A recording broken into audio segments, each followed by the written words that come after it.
Let's turn to Psalm 39. Psalm 39. And let's take a look at verse 1. Psalm 39 and verse 1. Now, this afternoon leading up to the end of the Sabbath, I'm going to divide this service into different segments. And the first segment here of our time of worship is going to address some important matters I have been considering for the past few weeks. And every Sabbath we come together, I said, okay, this Sabbath I'm going to address it, this Sabbath I'm going to address it, this Sabbath. And due to the fact we have so much to cover, I have been postponing, putting off, but this evening I want to share with you some thoughts that I have concerning prophecy, concerning what's ahead of us, regarding the work of preparation. And I want to give us some insights based on what God has laid upon my heart. Now, I'm certain I would not be able to go in depth, but just to cover a few points. In Psalm 39, a beautiful scripture is laid out here, and without inspiration, we're not going to fully comprehend this verse. Let's begin with verse number 1. David writes, the psalmist writes, I said, I will take heed to my ways, that I sin not with my tongue. I will keep my mouth with a bridle, while the wicked is before me. I was dumb with silence. I held my peace, even from good, and my sorrow was stirred. And I want to focus now with emphasis on verse number 3. And when we close this session together, this hour of worship, I'm going to end right here where we begin, where we had begun. Verse 3, my heart was hot within me. While I was musing, the fire burned. Then spake I with my tongue. Now, let this sit on the shelf in your mind. And we are going to return to this verse. Verse 3, my heart was hot within me, and while I was musing, the fire burned. Then spake I with my tongue. This sounds very similar to the experience that Jeremiah, the prophet, also was experiencing. Now, we are very familiar with what happened today, right? Just a few moments ago, as if it were a confirmation of what we have been anticipating. As you can see on the screen here, that Brett Kavanaugh has been confirmed to the Supreme Court by the Senate. And of course, again, I want to share with you some things I've been contemplating even before this event transpired. And of course, our president has now sent forth this tweet stating, I applaud and congratulate the U.S. Senate for confirming our great nominee, Judge Brett Kavanaugh, to the United States Supreme Court. Later today, I will sign his commission of appointment. And of course, he will be officially sworn in. With the last two words, exclamation mark, very exciting. Now, I want to bring you back to the statement that we saw and share with you what the religious conservatives are already planning, even before Brett Kavanaugh was confirmed, which gives us an idea of the trajectory of this movement, which is the dominionist movement, dominionism, anti-apostate Protestants, and where this evangelical movement is going with this unification, confederacy of church and state. Look at the statement here, this headline here. Alabama revisits 10 commandments hoping for help from Brett Kavanaugh. September 25th, they were planning for this. It says, watch carefully.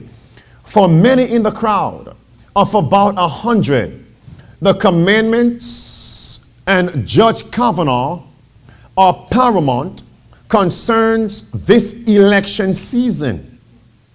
midterms, election. More than a decade after, Roy S. Moore was ousted as Alabama's Chief Justice for defying federal court orders to remove a 5,280-pound stone slab, 5,280-pound slab, stone slab of the commandments from the state judicial building. Voters will consider, or what, friends? A constitutional amendment. In when? Which month? A few weeks from now, in November, that would allow the 10 Commandments to be displayed in schools and other public property across Alabama. Now, I won't even stop right there. Listen what this says next. Those campaigning for it now say their goal is to get a case before Supreme Court where they hope if a Justice Kavanaugh is on the bench, what happens now? A conservative majority will rule in favor of such displays. What is that saying? Talk to me. I mean, what is that saying right there? Or hinting and revealing about the court and the evangelicals? You're just mumbling. Talk to me. What now? Church and state union. What else? Okay. The Johnson Amendment, null and void. Anyone else? Now notice. Now, we have to be very careful what we preach and what we say.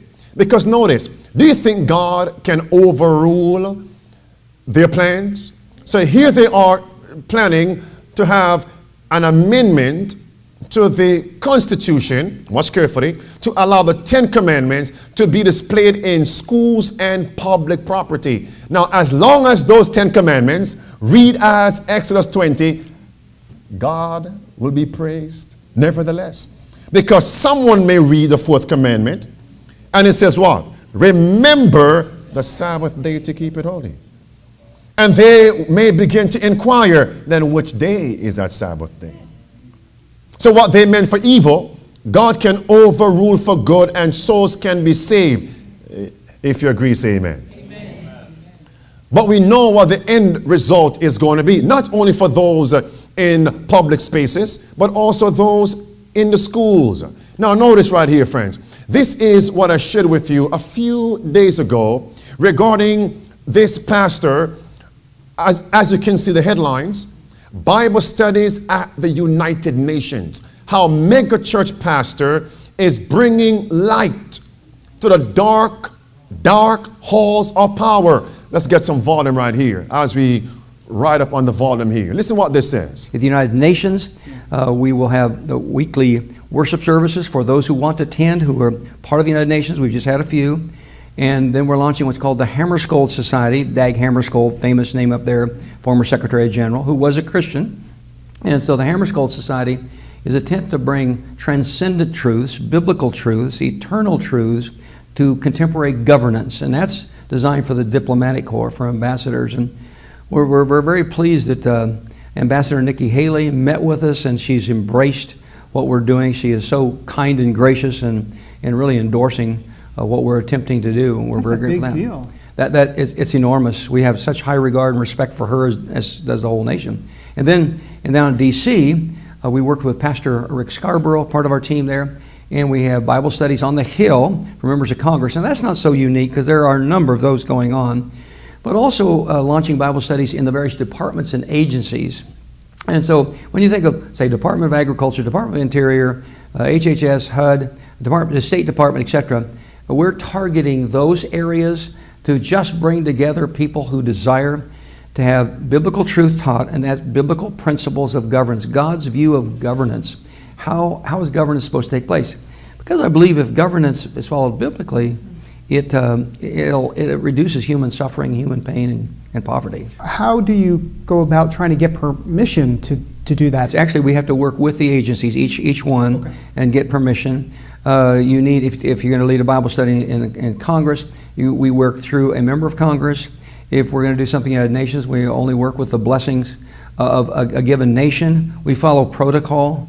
there. We just got we have one Bible study going right now. We're brand new in this part in one department, and just got permission 2 weeks ago from another department or agency. And just as of yesterday, got what looks like a green light for a third one. So we're working our way through. That first step you talked about, which is the biblical principles, God's governance, and those principles, that would be then therefore what happens from that? What's the ultimate goal here to make sure if we're living by God's principles, what's the cause and effect here? Let's take the city of Detroit. City of Detroit in 1960. You know what I see here? I never saw this before, and I'm going to say this very clearly and succinctly as possible. Do you know, when you read historical books, and you go to the Bible, a book like Great Controversy, as in the beast, so in the image. And the papacy has had men, Jesuits, who infiltrate offices of state in various countries. For what purpose? To change and to shape the policies of nations after the order of Roman Catholicism. But they infiltrate. But now the apostate Protestants, evangelicals, they don't infiltrate. They work overtly. And they rise up and take over and basically educate statesmen to follow their principles of biblical governance. And if you really look at the Bible, church and state must be what? Separate. But they would teach God's governance based on their philosophy that the church must dictate to the state. I'm going somewhere with this. Whenever I repeat something, it's because I'm laying a foundation for something else. And here we have this movement, dominionism, bringing theocracy. We get that. We have covered that. And they want to cover all branches of the U.S. government. They call themselves POTUS Shield. All right, dominionism. Now, I want to share with you something here. As you can see this on your screen. Now, here is another person. This is the actual lead of this church and state union on Capitol Hill. Not only at the UN, as we just saw, but look at this. In this clip, Ralph Drollinger, who leads regular Bible studies for members of Congress. Members of where? Congress and where? Whose? And Trump cabinet officials has been given word that he might be able, watch, to start a Bible study group at the Supreme Court if Brett Kavanaugh is confirmed. That came on October 3rd. So if Brett Kavanaugh is confirmed to SCOTUS, now what can they bring there? Bible study. Now I wish they would allow me or somebody else to go have a Bible study group there. I wonder if God can just bless us and we be an Esther. Who knows if thou hast come to the kingdom at such a time as this. I wonder if we could be like a Daniel. Like those 3 Hebrews. To stand in the very halls of Congress. The very halls of SCOTUS. Oh, Lord. But you know, the counterfeit always precedes the genuine. So these men have been given time, the counterfeit, but God will allow those with the truth to stand before these men. Are we preparing ourselves? Do we have wine? Look at this. The Lord's given us some volume here. The Lord's given us great favor. We don't know quite how this has all happened, except the guys in the House, when we started here 10 years ago, some of them got elected to the Senate. They said, hey, we like the in-depth Bible studies. Why don't you come to the Senate? Now we have 12 senators in our weekly Bible study. And then all of a sudden, when Trump was elected, I think it was through Pence, we all of a sudden started seeing members from our Senate and House Bible studies being plucked and put into the cabinet. And so we have 11 cabinet members now that many of them are from a real in-depth Bible study perspective relative to their own life. And so great things are happening here. And I think we're at a watershed moment this week. It's interesting that you would be here praying, because I think we might be seeing the top of the bell curve and a watershed issue of going down the other side now toward righteousness in our nation without an oligarchical Supreme Court that's liberally bent. And actually, Alex Azar, if I could just say this anecdotally before I leave you, who's the new HHS secretary, he's really good friends with Justice Kavanaugh. And he says, when Justice Kavanaugh gets appointed, either we'll have him here to the Cabinet Bible study or he'll want to start one in SCOTUS. So pray that would happen, of all places, at the Supreme Court. Go to Proverbs 14 with me. Proverbs chapter 14. And let's take a look at this scripture here. And look at it very keenly.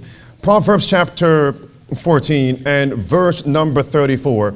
Because when these men speak about righteousness in the nation, they're not speaking about preaching the gospel and let the gospel do the work in men's hearts. They're talking about impressing state leaders to force you to worship because they want to fulfill Proverbs 14:34, but not God's way. Is that clear, my friends? Is that clear? Now, write down this quotation because I want everyone to comprehend that it's a possibility Brett Kavanaugh does not even know where all of this is tending. It's a possibility, I don't know, President Trump might not even know where all of this is tending, but the Pope knows. Oh, he knows. He knows. And the other congressmen and women may not even know what's the trajectory of all of this.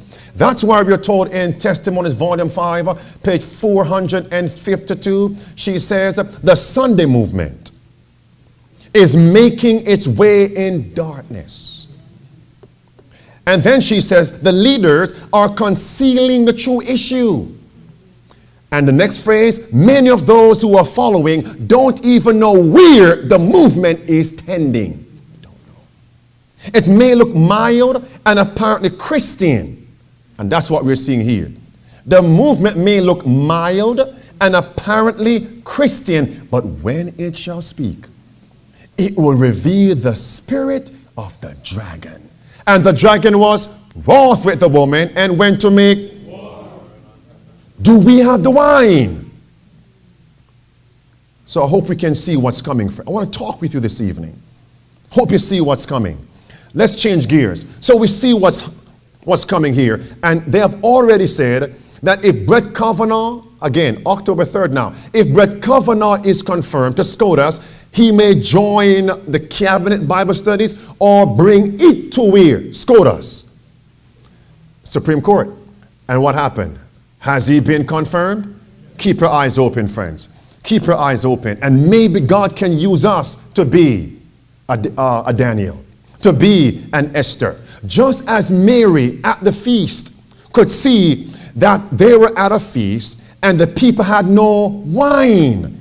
We are looking at Kavanaugh, looking at Trump and the others, and we are saying they have been infiltrated by Jesuits. They have no wine. But who can Christ use?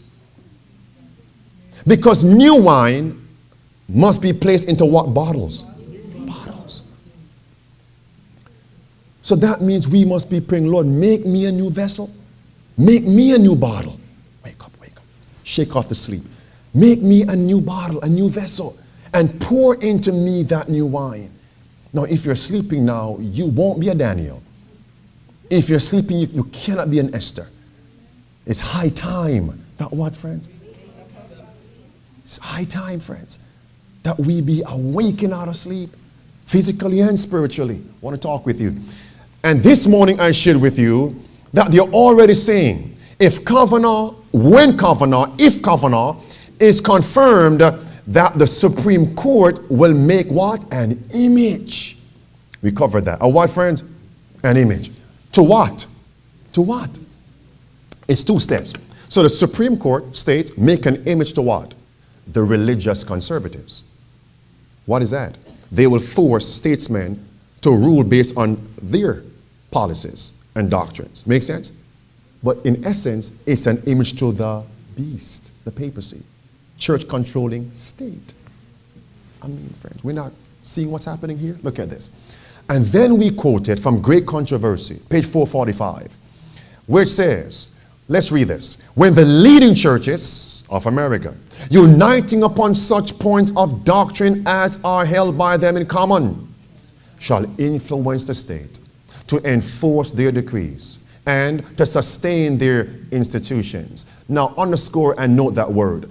What will the churchmen influence the state to do what? To enforce their decrees and what? Sustain their what? So we want to see what are these decrees that are linked to what? Institutions. Oh, friends, God is going to open our eyes. When we see this, then what happens? Protestant America will have formed a what? An image of the Roman hierarchy and the infliction of civil penalties upon God's commandment keeping people will surely result. All right. That was GC 445. Let's see now, comparing quote with quote, statement with statement. What is this institution that America, the United States, its Protestant groups, apostate Protestants, will influence the state to sustain their institutions? What's one of them? GC 578. Blue words. It's Sunday. Blue words. What it says there, my friends? Blue words. In both the old and the new world, the papacy will receive homage in the honor paid to the Sunday institution that rests solely upon the authority of the Roman Church. Is it clear now, friends? So they will influence SCOTUS, Congress, to enforce their decrees, sustain the Sunday institution, which means then Sunday by state decree. If it's clear, say amen, friends. That's it. But in which world will Sunday be the law of the land? Which worlds? Both the old and the... Now, today, I'm going to focus on the new world. Where's that, by the way? The Americas. I'm going to focus on the United States. But in order for us to understand how Sunday will be enacted in America and force people to give up the Sabbath and keep Sunday, we have to go back to the old world and see how Sunday became prevalent, prominent. Then we can see how it will become prominent in America. That's where my mind has been, friends. Do you know, based on the Word of God, we can predict something right here? Please don't call me a prophet. I shouldn't even be a preacher. Please don't call me a prophet, friends. But I'm going to share with you something I've been musing about. Look at this right here. Great Controversy, page 579. Now watch carefully. That was 578, right?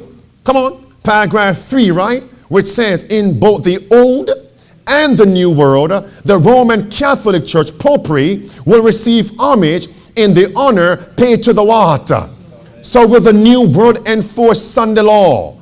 A Sunday law. Watch carefully now. Next paragraph. Since the middle of the 19th century, students of prophecy in the United States have presented this testimony to the what testimony? That both in the, come on, old and new world, Sunday will be enacted. Make sense now? Watch carefully now. In the events, and yet people are saying don't watch current events. Deceived. In the events now taking place, is seen a what? A rapid advance toward the fulfillment of the prediction. Walk with me, friends. This has been plaguing my mind. With Protestant teachers, there is the same claim of divine authority for Sunday keeping. But what? But what? And the same lack of scriptural evidence. Sunday worship is not in the Bible as authorized by God. If it's clear, say amen. Amen. As, simile, comparison, as with the papal leaders who did what now? You know, I was going to print this out on a handout for you so you could read and take notes. Just please follow me here. As with the papal leaders who fabricated miracles to supply the place of a command from God. I want somebody to tell me what fabricate or to fabricate mean. You know what? It's a broad. It has a litany of meaning. What now? Manufacture. What else? Fabricate. Huh? Counterfeit. Okay. It's false, to falsify something. What else? Or something can be real, but you give the wrong intention of the thing. To falsify. All right, to cook up, as we would say. Okay, it says, watch carefully, they will fabricate what? So in the old world, what did the papal leaders do? Blue words, talk to me. In the old world, the papal leaders did what? Fabricated miracles to say Sunday is God's day. So since in the old world, the papal leaders did that, to fabricate miracles, what will happen in America? This has been on my mind, friends. May I read on here? All right. Then she says, red words, the assertion that God's judgments are visited upon men for their violation of the Sunday Sabbath will be what? So if it's going to be repeated, it means what? By implication. Where? In the old world. Read on. Already it is beginning to be urged. What is beginning to be urged? That God's, thank you. That these judgments are coming because people are violating the Sunday Sabbath. It happened in the old, it's going to happen right now. Now, when we get to, when we arrive at the punchline, as we would say, the point of emphasis, then we're going to make the prediction, all right? Walk with me. Last sentence. And a movement to enforce Sunday observance is what? Fast gaining. Here's the point now. If we go back to the old world, do you know what happened? In the old world, Sunday became prominent by this point. Calamities happened on many days of the week, but one day specifically, Sunday. And as the calamities began to become more severe and frequent on Sundays, not Monday, not Tuesday, not Wednesday, you get the point, but on Sundays, the papists now said, that means Sunday is God's day. That's why the calamities have come on Sunday. Now, do you realize in the old world that happened? So what will happen in the new world now? Same what? What's the same thing? On Sunday. So I'm not talking about a hurricane on Monday or a tornado on Tuesday. I'm talking about a severe earthquake on a Sunday. Make sense now? A tornado on Sunday. Fires on Sunday. That's what I'm talking about. We can predict that. Not because we are prophets, but because God's word says so. Look out for it. Is it clear, friends? All right, let's go. Well, let's see what happened in the old, because that's what she says. In the new will happen as in the old. All right, let's go there now. Let's go back 2 pages, GC 574. I wish I'd given you the handout. It says, watch carefully, as the papacy became firmly established, I'm going to read pretty fast. The work of Sunday exhortation was continued. For a time, the people engaged in agricultural labor when not attending church, and the seventh day was still regarded as a Sabbath. Next sentence, what it says. But steadily a change. So we want to see how that change came in the old world. Does it make sense? Because today we all honor God's Sabbath, right? But a change will come. I won't go there. Those in holy office were forbidden to pass judgment in any civil controversy on the Sunday. Look at this now. Soon after, all persons of what? That was like a light bulb that went off in my mind. It was very enlightening. Watch carefully. Soon after, all persons of whatever rank.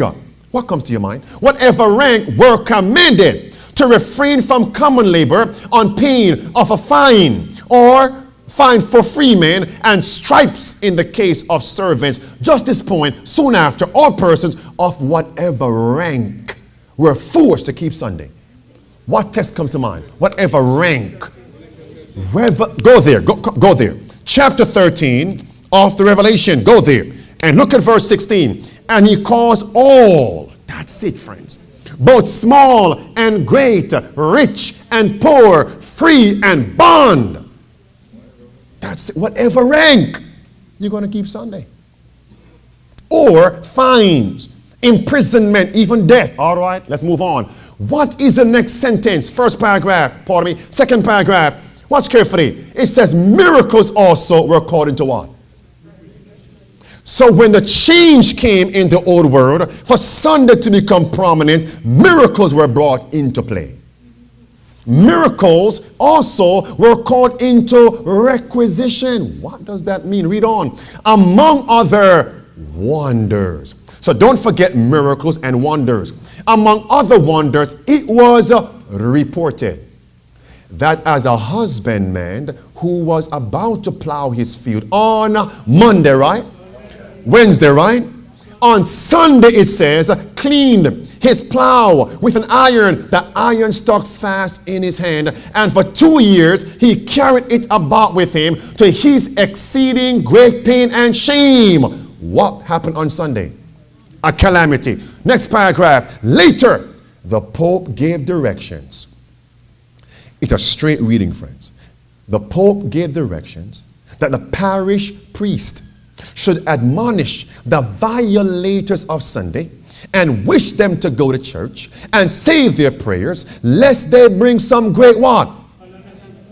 Do you mean in the old world there was climate change? You didn't hear me.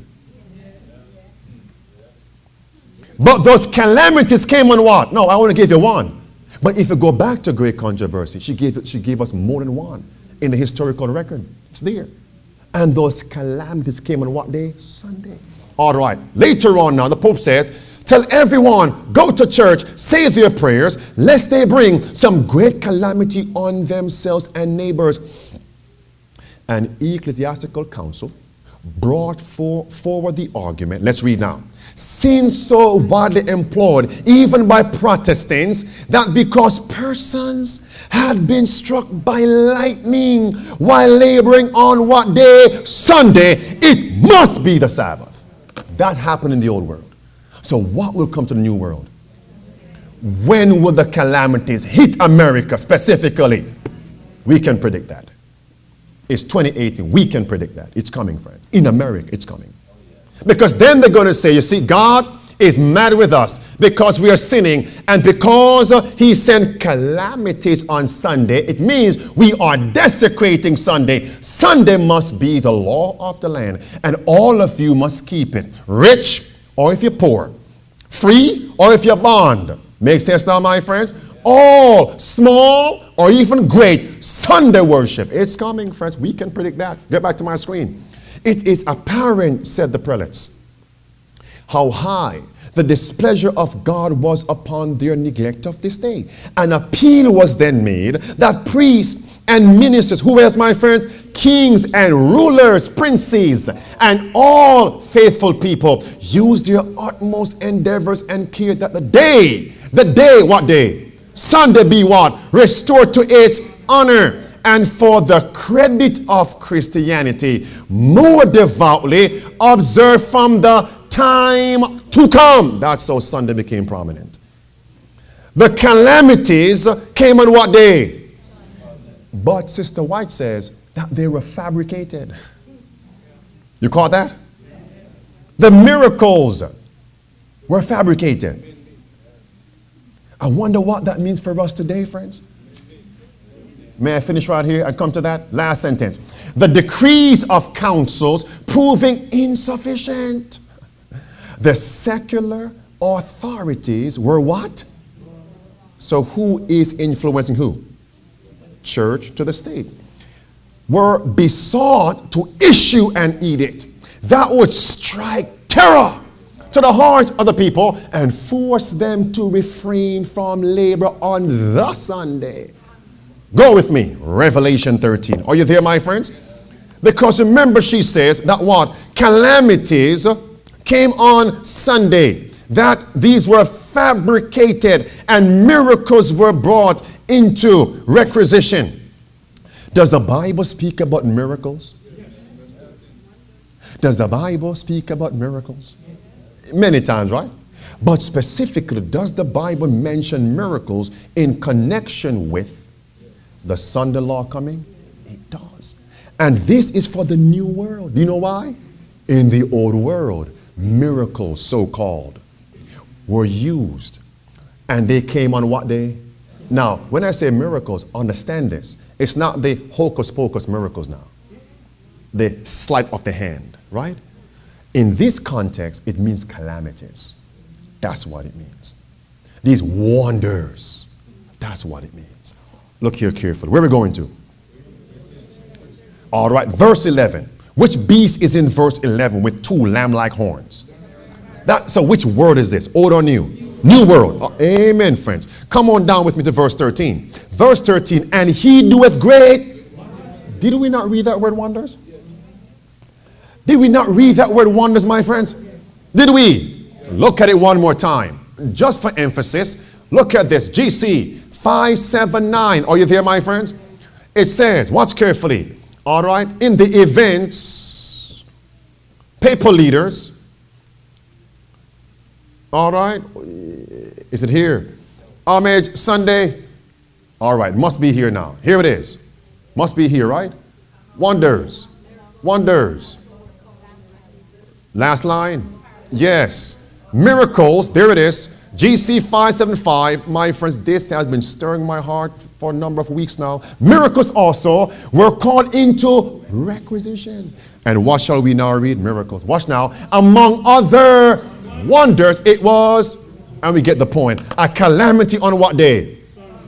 Come back here. Chapter 13, now verse 13, and he doeth great, there's your word, so that he maketh fire come down from heaven on the earth in the sight of men, and this fire deceives, verse 14, and deceiveth them that dwell on the earth by the means of those miracles which he had power to do in the sight of the beast, saying to them that dwell on the earth that they shall make an image to the beast, which had the wound by the sword and did. So what is this fire coming down now? Now this fire is twofold now. The fire points to the false revival, as with Elijah on Mount Carmel. All right. So it points to this context is false revival. So what God hindered the false prophets from doing on Mount Carmel, he would do it, allow them to do it in the new. That's the fire, false revival. And the fire literally is literal fire, calamities. And when it comes down, but come down on which day? Do you see? Go back there, verse 13. And he exerciseth all the power of the first beast, verse 13, and doeth great wonders, so that he makes fire come down from heaven on the earth. What day? What day must we look for it now specifically?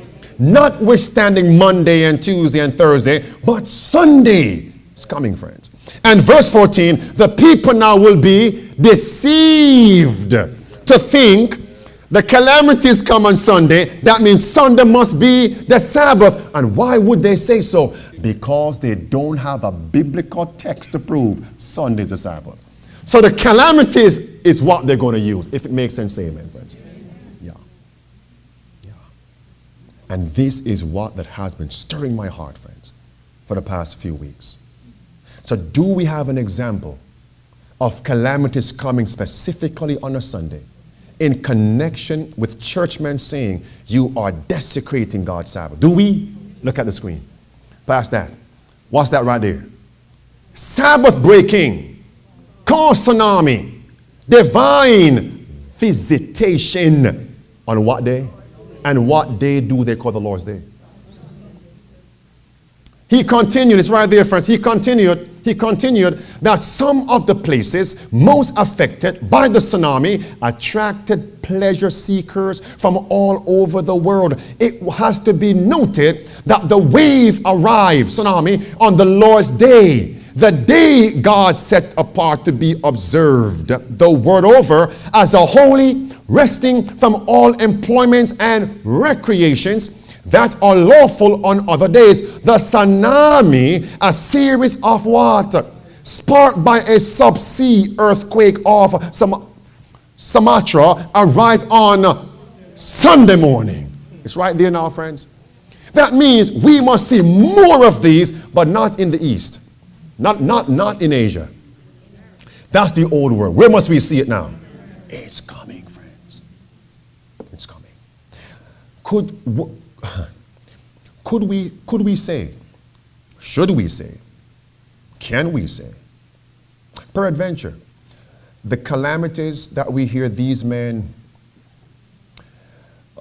may I say, foretelling, prophesying, as they say, the big one is coming on the West Coast. It's due for the West Coast. California, Oregon, Washington State. What am I talking about? Big one. Earthquake. Could they fabricate something? On Sunday? Could they? Could they manufacture it? Now we know the devil can do it. Just go read Job's account in Job 1. The devil can do it. But can he also work through human beings? That's it, friends. That's what I'm saying. I mean, harp is antiquated now. That's Fred Flintstone. Yeah, they have some new stuff now. New stuff. What now? Cloud seeding. Yeah. That one too. So everything's okay. So everything is Fred and Barney. Okay. Friends, we haven't seen anything yet. And the question is, are we prepared for this? So when Sister White says that these occurrences will become more frequent and disastrous, we have to look out for them. But on what day specifically, friends? They're coming. Because they have no scripture to say Sunday is the Sabbath. So they have to bring the calamities and say, this is why the calamities come on Sunday, because you are desecrating Sunday.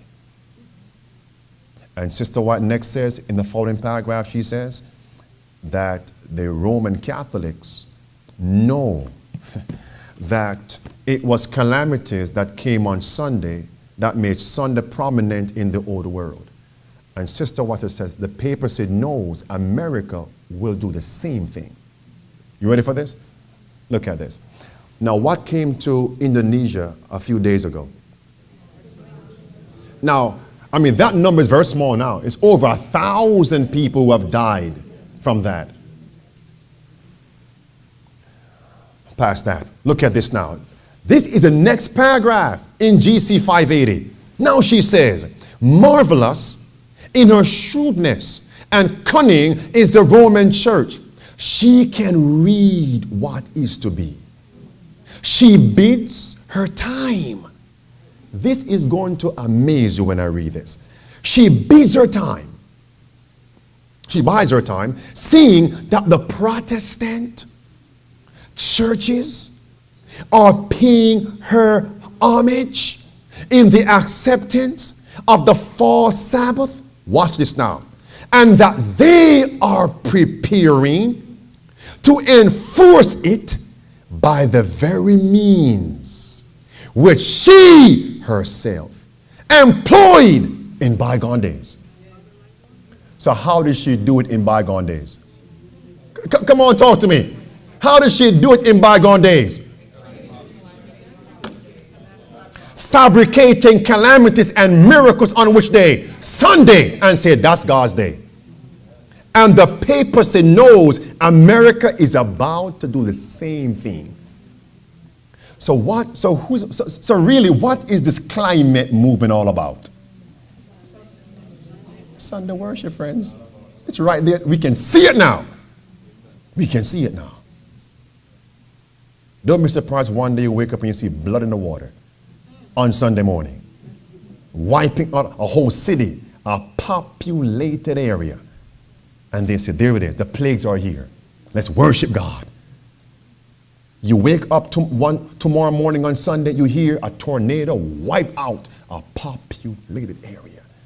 And they start shouting, it's because you are desecrating Sunday. And I believe the location these calamities have to hit on a Sunday are pleasure resorts where those places do not shut down on Sunday. Where would those places be?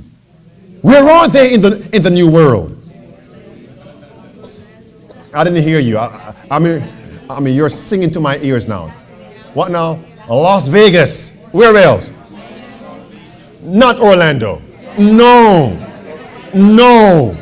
Orlando. Oh yes. Where else? Where? New York. Where else? Chicago. Where else? That's a big state now. California. You mean the whole state? San Francisco. Where now? LA.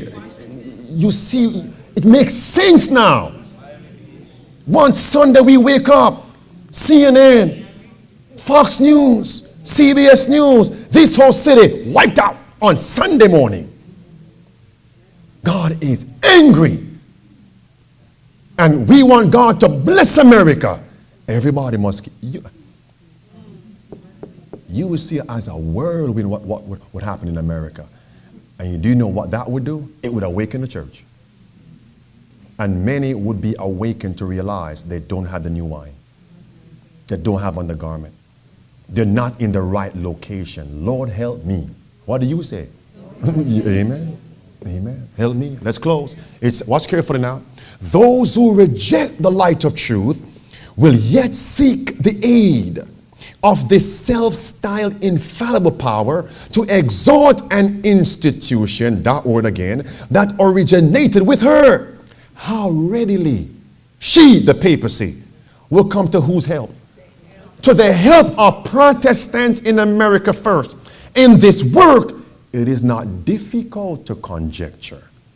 Who understands better than the papal leaders, let's read that, how to deal with those who are disobedient to the church? Does the papacy have a resume? And what's on that resume? Go to James 5. What's on that resume? Does she have a long history of dealing with who she calls heretics, dissenters? My friends, it's coming as a whirlwind, friends. It's coming. It's coming. And this has been plaguing my mind. And I hope you understood what I just shared. Did you, friends? Yeah. My heart is inditing a heavy matter. And I want this evening my tongue to be as a ready writer. Where are we going to? All right. I'm going to share this last point with you. In James chapter 5, let me talk with you for a minute. In James chapter 5, the Bible speaks about a coming crisis where the men in power, the moneyed men, the bankers, the merchants, right? The men in power, in high offices, right? That they are the ones who are going to distort the market, the financial market, in order to impoverish even more the world, beginning in America. And Sister White says, when this takes place, and the Bible, when this takes place, probation is about to close. And that's what we find in James chapter 5. Now, let's peruse that chapter. James chapter 5. Look at verse 1. Go to now you whom? Your rich men. What must they do? Weep and howl for your miseries. That shall come upon you. Your riches are corrupted. Your garments are moth-eaten. Your gold and silver is cankered, and the rust of them shall be a witness against you. They shall eat your flesh as it were fire. You have heaped treasure together for when? So who is heaping all the treasures to themselves? And what happens to the rest of us in verse 4? What happened in Egypt just before the Exodus? Similar. And that's why God's word now says in verse 7, when we see this, verse 7 through verse number 8, he says, watch out, it's time for the rain to fall. The early and the latter, the former and the latter. And look at verse 9. What is Christ about to do now? In verse 9, once we see the rich hoarding and people are becoming more impoverished. Verse 9, he's about to what now, friends? He's about to stand up. Don't forget that. I'm going to show you this from the spirit of prophecy now. Christ is about to what? What does it mean the judge stands at the door? Because who's the judge, by the way? Not Kavanaugh. It's Christ.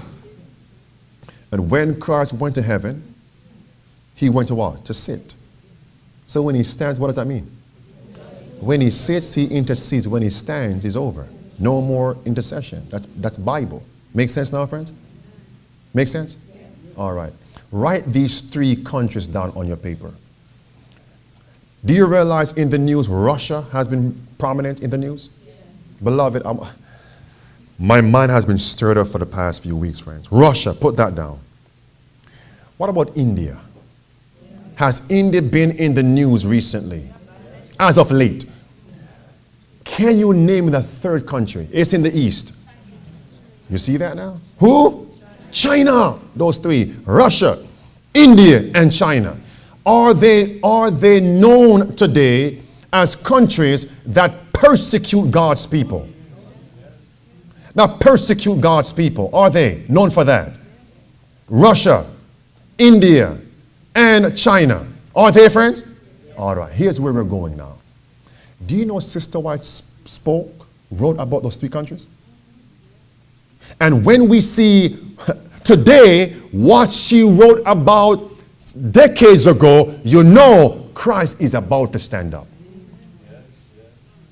I'm telling you where we're going. So when we get there, you know we have arrived. She spoke about Russia. She spoke about India. And she spoke about China. And she gave some specifics there. That when you see this, Christ is about to stand up. She says Daniel 12, verse 1 is about to be fulfilled, friends. And when you look at the context of her words, she's not talking about something in the immediate future from her time, but in our day, in the last days. That's where we're going. And just as Sister White says, history, current events have all confirmed that God gave us a true messenger. He did. And she says, when you see what's happening in Russia, in India, in China, then she says, a civil war is coming. Now, this civil war, I believe, is going to be the repetition of the French Revolution. Not some black and white stuff, but the French Revolution. And let me just put this point right here before I forget, because so much on my mind right now, my friends. Country living is more than just saying, I'm going to pick a state, as if you have a raffle. I'm going to pick a state out of all 50. And whichever one I draw, that's where I'm going.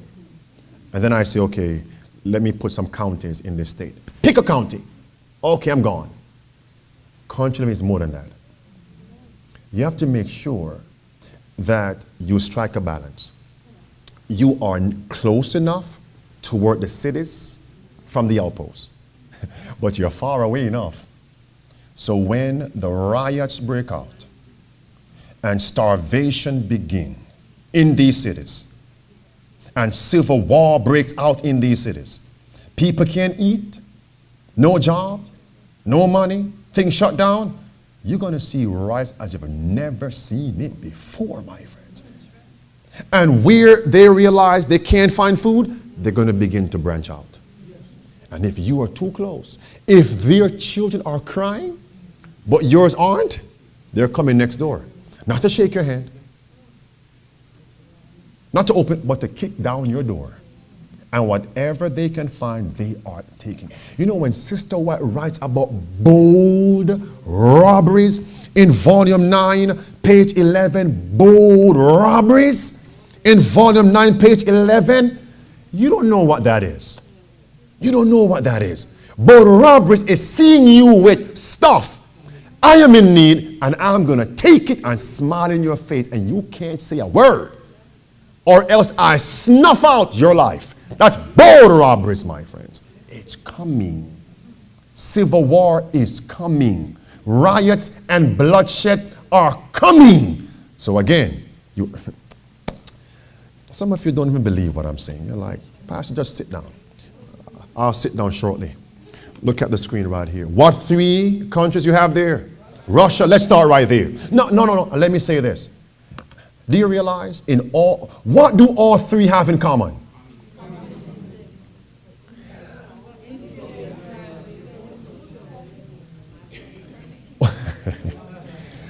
What now?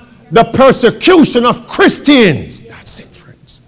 And of course, China, communist country. Russia, communist country. India, who knows what that is. Okay, get back to my point. But what? The persecution of Christians, my friends. What else they have in common? Come on, every Sabbath we talk about this. Poverty, what else?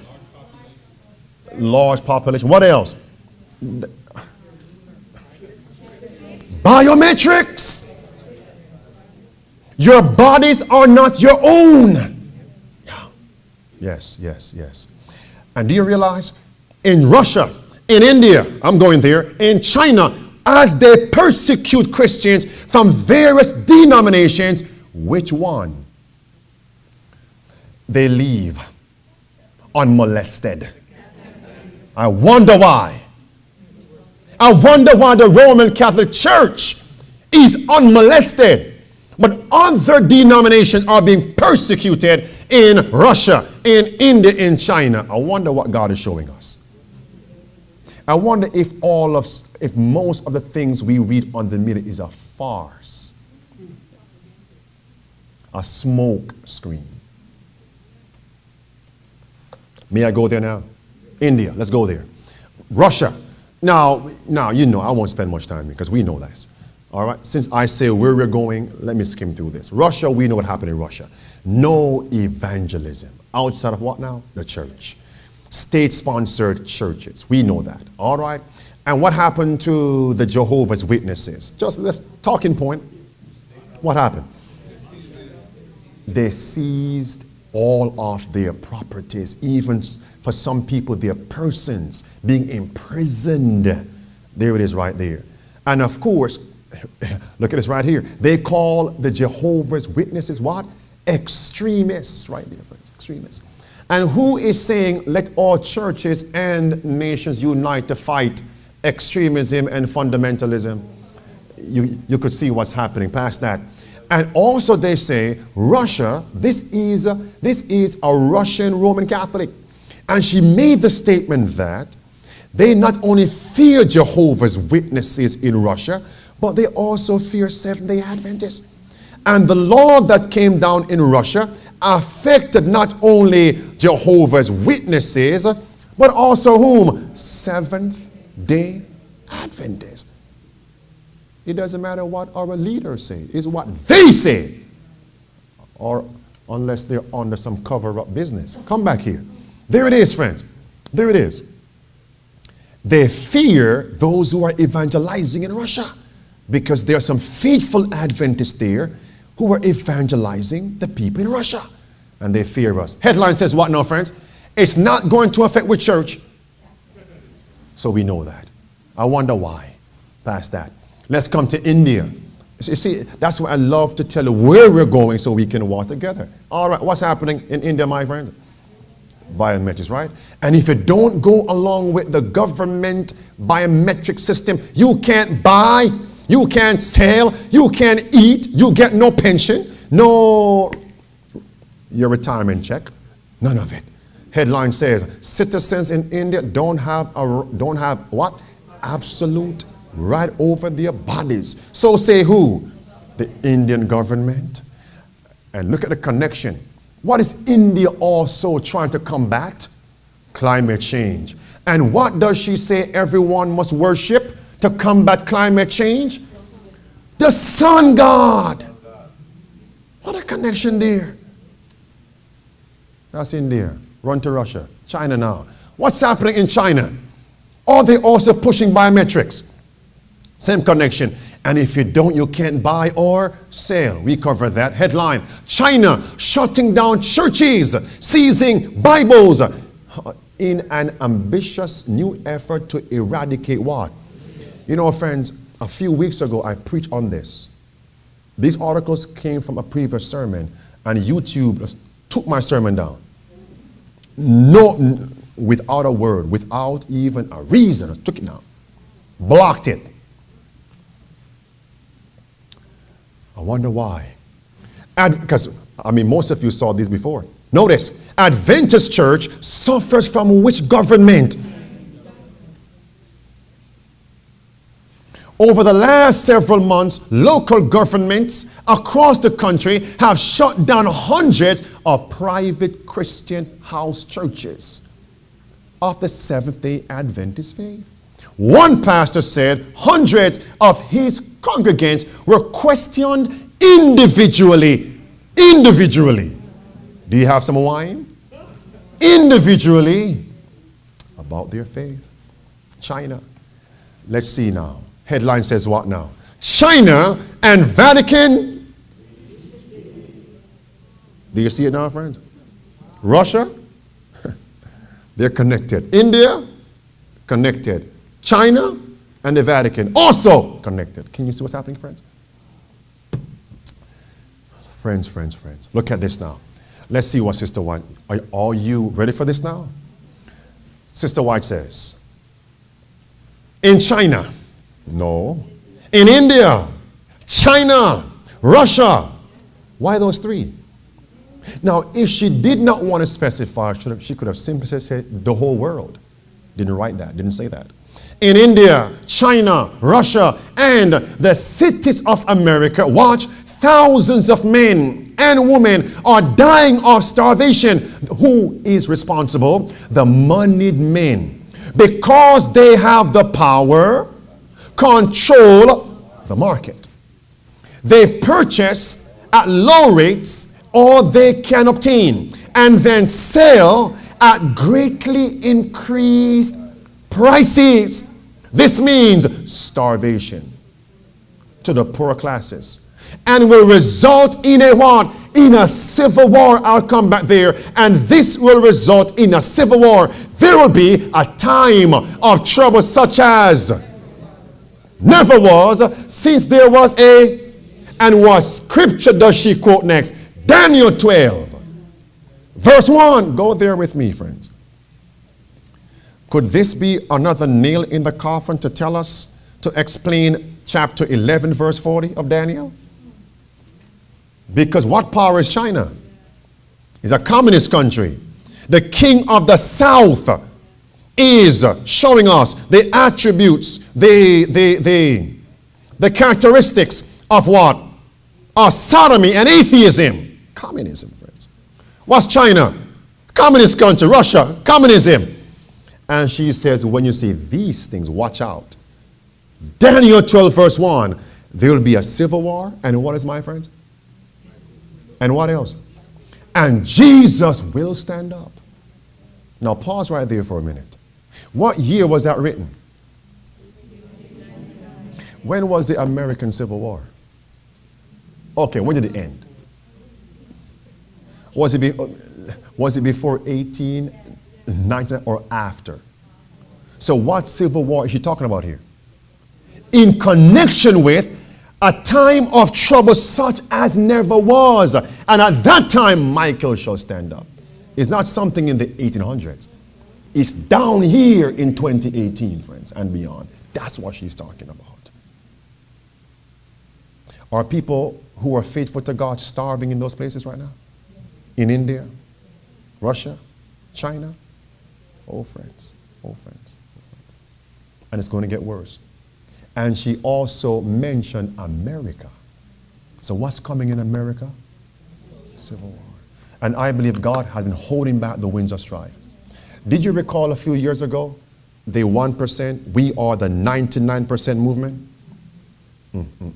Occupy Wall Street, Occupy Orlando, we had one down the road, Occupy, the Occupy movement.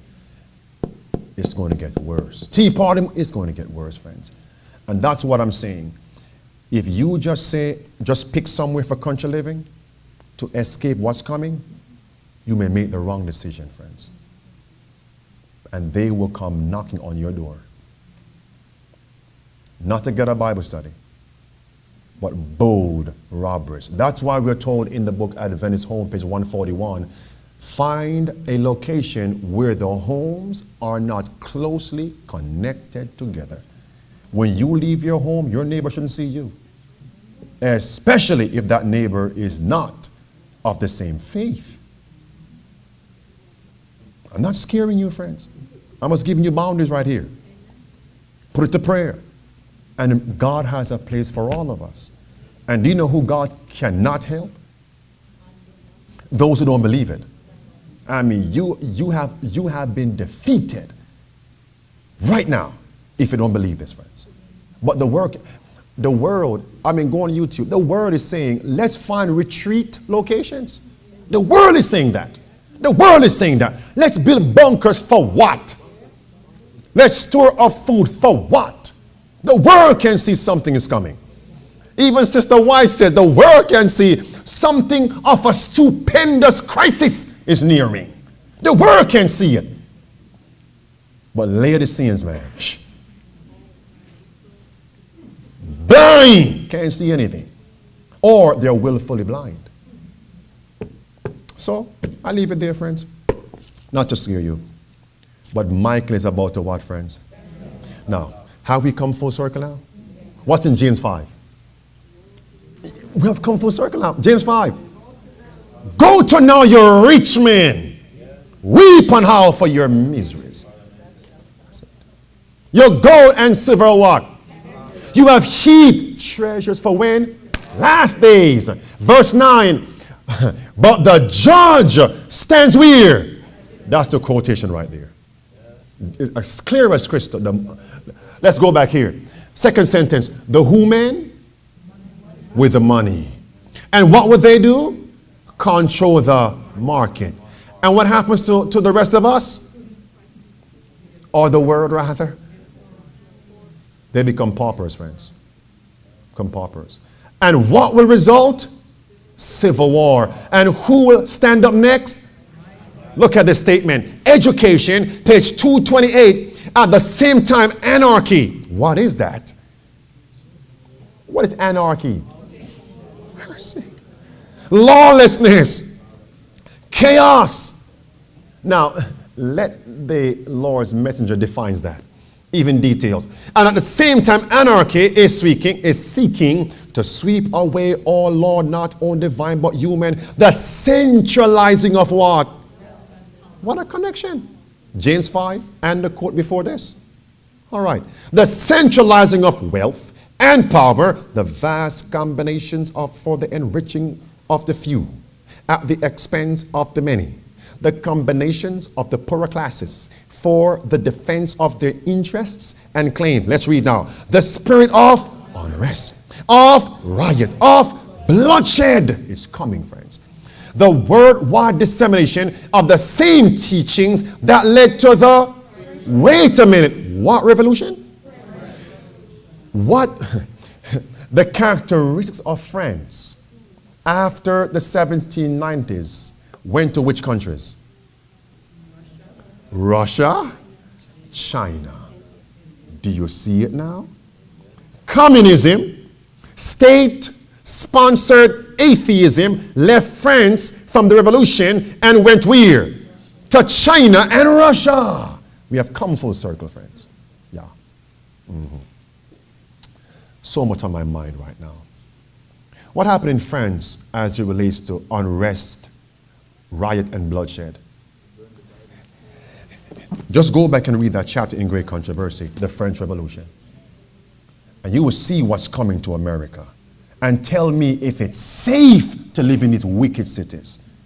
And the more wicked the city, the more judgments are coming. Tell me what's coming to America here, friends. Tell me. Tell me. Just go back and read the French Revolution. You will see the unrest. The amount of people that were slain, my friends. It was as if a sea of blood was running through the city. It says the people were so poor, they were eating. Can you imagine that kind of poverty? You begin to eat your children. Your parents, if they're old and weak and feeble, you snatch food, whatever that food is, from their mouths, their hands. What kind of poverty is that? When you start gnawing at your belt and your slippers? And in the cities, there's no grass. So you can't eat grass. You're going to eat cement and dirt.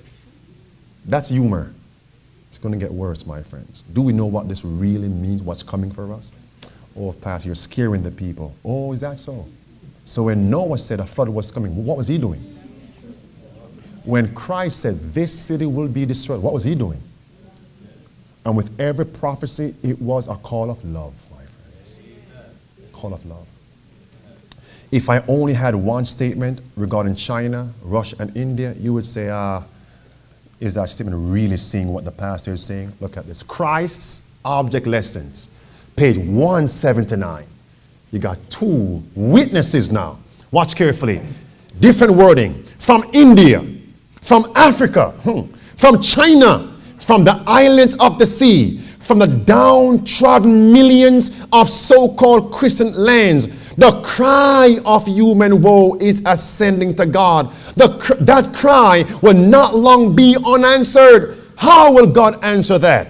He will cleanse the earth from its moral corruption, not by a sea of water as in Noah's day, but by a sea of fire that cannot be quenched by any human devising. There shall be a time of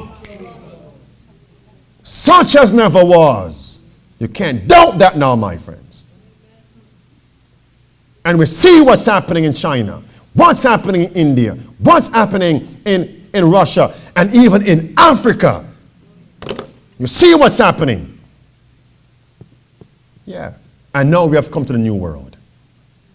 When you see this.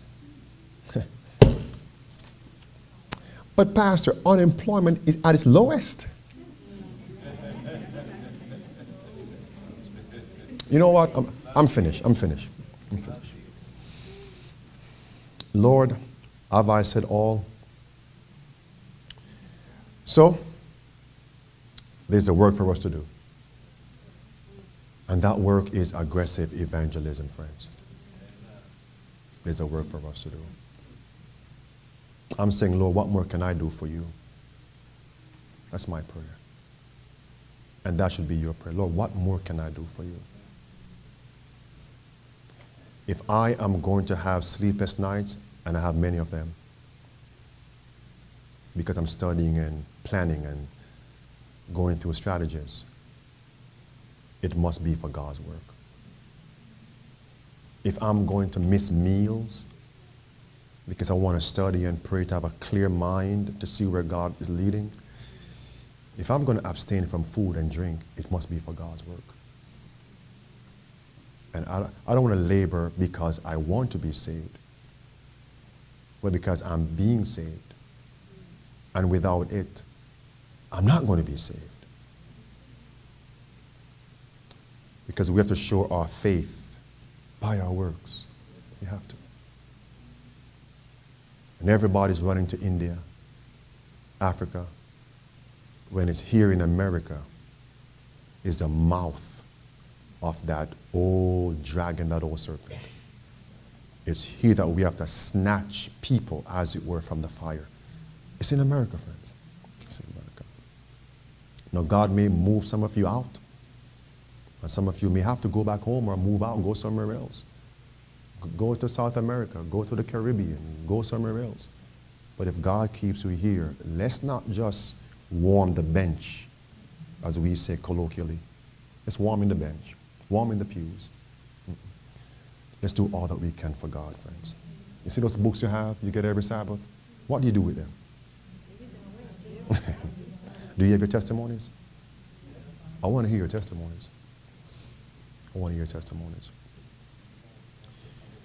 Do you remember that text we closed on? We began on in Psalm 39, where it says, while the fire, go back there, Psalm 39. Psalm 39. My heart was hot within me, and while I was musing, the fire burned. While I was musing, the fire, what, friends? Burned. What does musing mean?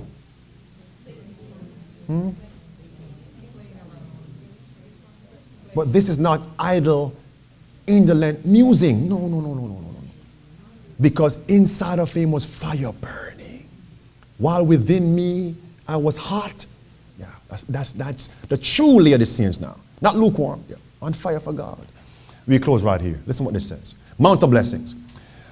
We are not only to contemplate the glory of Christ, but also to speak of his excellencies. Isaiah not only beheld the glory of Christ, but he also spoke of him. While David mused, the fire burned. Then spoke he with his tongue. What does that mean? While he mused upon what? The wondrous love of God, he could not but speak of that which he saw and felt. Have you seen anyone, friends, today? Have you felt anyone today? Have you seen Christ today? What is he offering you today? Wine? Have you felt the wine today? Have you tasted that wine? What must you do now, friends? You gotta go share it past that. The Lord requires his servants to be energetic. It is not pleasing to him to see them listless and indolent. They profess to have the evidence that God has especially selected them to teach the people the way to life.